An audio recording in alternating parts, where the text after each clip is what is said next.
Okay, let's start by reading the prompt that's given to us on test A. Intelligent machines. Many of the goods and services we depend on daily are now supplied by intelligent automated machines rather than human beings. Robots build cars and other goods on assembly lines, where once there were human workers. Many of our phone conversations are now conducted not with people, but with sophisticated technologies. We can now buy goods at a variety of stores without the help of a human cashier. Automation is generally seen as a sign of progress. But what is lost when we replace humans with machines? Given the accelerating variety and prevalence of intelligent machines, it is worth examining the implications and meaning of their presence in our lives. Now, read and carefully consider these perspectives. Each suggests a particular way of thinking about the increasing presence of intelligent machines. So from here, I'm going to take my pencil. In this case, you won't have a highlighter, but I'm going to use a highlighter just because it's more visual. When you read these perspectives, let's pick out two keywords that help us remember what each perspective is about. So let's read perspective 1 and then choose two keywords. What we lose with the replacement of people by machines is part of our own humanity. Even our mundane daily encounters no longer require basic courtesy, respect, and tolerance for other people. So I'm going to highlight lose and humanity, just as keywords to help me remember what perspective 1 is about. Then I'm going to repeat that for perspective 2. Machines are good at low-skill, repetitive jobs and high-speed, extremely precise jobs. In both cases, they work better than humans. This efficiency leads to a more prosperous and progressive world for everyone. So I'm going to say efficiency, prosperity. Okay. And perspective 3. Intelligent machines challenge our long-standing ideas about what humans are or can be. This is good because it pushes both humans and machines towards new, unimagined possibilities. So I'm going to say pushes possibilities.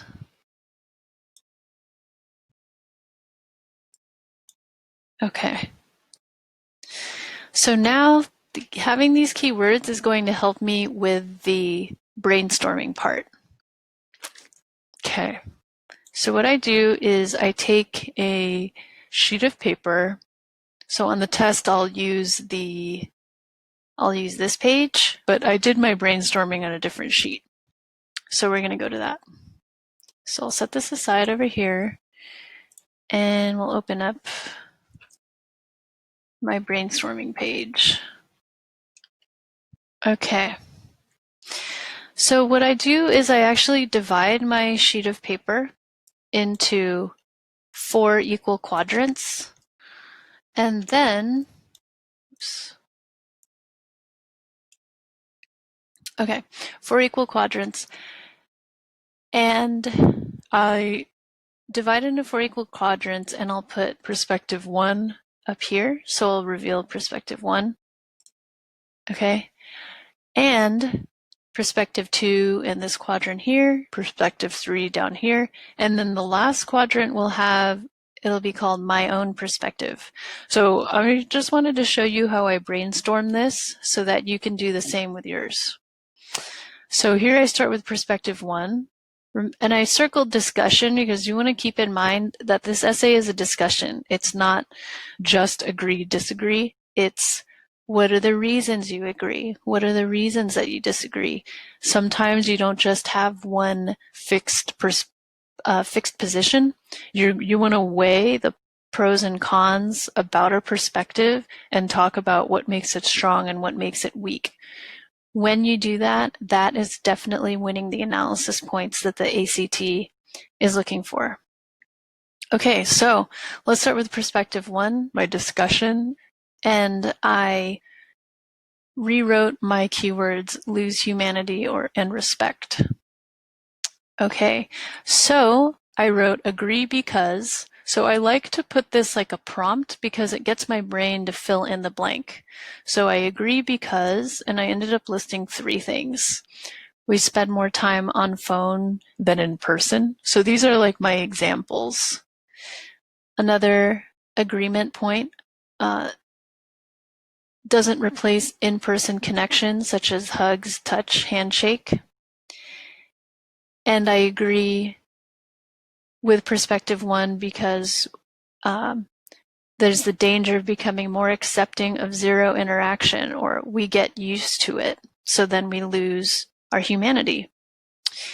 And then if you have any disagreement points, sometimes you won't, but in this case I did.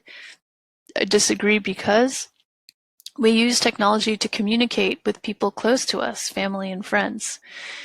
And so these are just my ideas to help me fill in. You know, you don't need to write like the whole essay right here. This is just to get your brain going. So then I repeat that for perspectives 2 and perspective 3 before I decide on what my own perspective is going to be.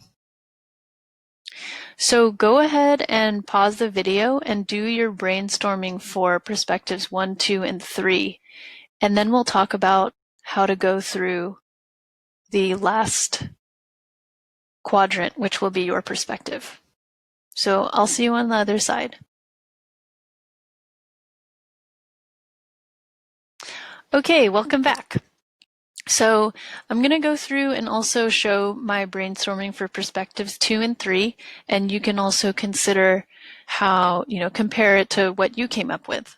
And then I'll go over my perspective and then how that ends up helping me write my thesis. All right, perspective 2. Let me move my little page over. So again, discussion, and my keywords were efficiency and prosperity. So here's my agreement point. Robots are more efficient because we designed them to be. And my example is like the assembly line, Henry Ford making cars. Clearly, it's faster to create the assembly line than it would be to build all those cars by hand. And then the next point of disagreement in this case is intelligent machines come at the cost of jobs for people. Jobs are the heart of income for families, is my example. So my conclusion, which I happen to use arrows, I concluded by saying there needs to be a balance. We shouldn't just blindly replace humans with robots. And so notice how I don't have like a clear disagreement with perspective 2. My perspective 2 paragraph will be more about weighing the fact that there's efficiency and like we couldn't have as many cars as we could have in society if not for machines. But it has to be in balance because building too many machines and replacing too many jobs would, of course, be a big disadvantage to the human economy. How are people going to support themselves if there's no work because machines have replaced all human labor? And so that's my discussion for perspective 2. You can go on to perspective 3, which I'll make visible on this side. And I'm going to reveal my perspective 3 here. So my discussion, keywords, evolution, creating new possibilities. So I wrote 1 point of agreement. Whole new industries can be created, but how do we keep humans involved? What about human services? Not everyone is an innovator. In other words, yes, there's new possibilities for what humans can do, but not everybody is going to be able to participate in that. So what happens to those people? So I write, we must look out for the workforce. So finally, it's time to reveal your own perspective. And the reason we leave that for last is because you want to do all your thinking on perspectives 1, 2, and 3, because that will really help clarify what it is you believe about this topic on intelligent machines. So go ahead and pause the video and write about what your clear position is about intelligent machines, because you should have a clear idea now that you've discussed the other three perspectives. Okay, awesome. So here is my perspective. Mine, I wrote, must be careful not to replace ourselves. Also, we could lose human face-to-face experience. Now, by this point, you can add more to this, but I remember that when I was creating this brainstorming sheet, I had such a clear idea of what I wanted to do that I was just ready to create my thesis. So remember, your thesis is your summary of your stand on intelligent machines, where you'll also consider, you may mention the other perspectives, but ultimately you want to talk about very clearly what your position is about intelligent machines. So you can pause the video here and jot out your thesis, and then I'll show you my thesis.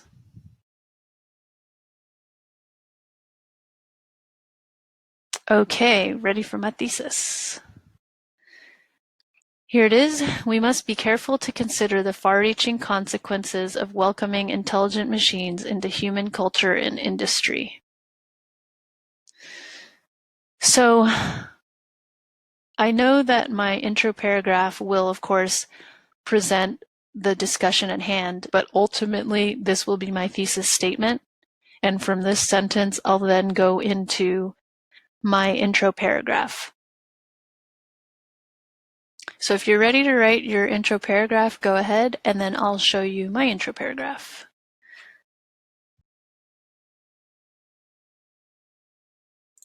Okay, here's my messy, but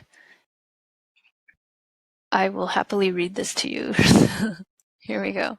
My intro paragraph. Our world is populated with intelligent machines, from the assembly lines that produce household goods to the household goods and automobiles, while a digital assistant in our smartphones is ready to assist us at any moment.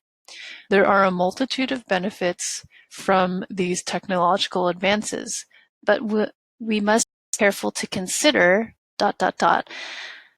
And I actually went on to the back of the page to write my intro paragraph.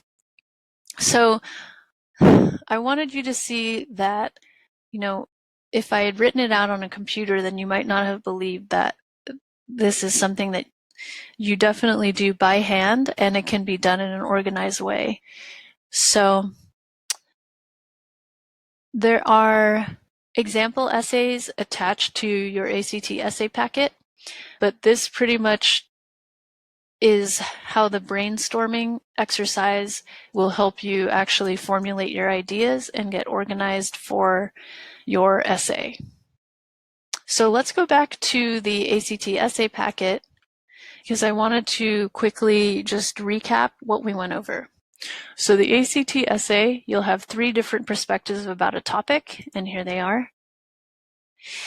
Your job is to analyze at least one perspective. We recommend all 3, and have a discussion about what supports the perspectives, what arguments you have against the perspectives, and ultimately we want to know clearly what your position is on this issue. So you have 40 minutes to write this essay, make your own opinion and voice clear, find a thesis that can support your essay, as in you want it to be deep enough that you can have a really good discussion. The scoring, as we discussed, you'll ultimately have 1 number as your final essay score. It is separate from the multiple choice essay. It's separate. The essay is a separate score from the multiple choice score. And we'll go over the layout. It's the standard 5-paragraph essay. Introduction, which includes your thesis.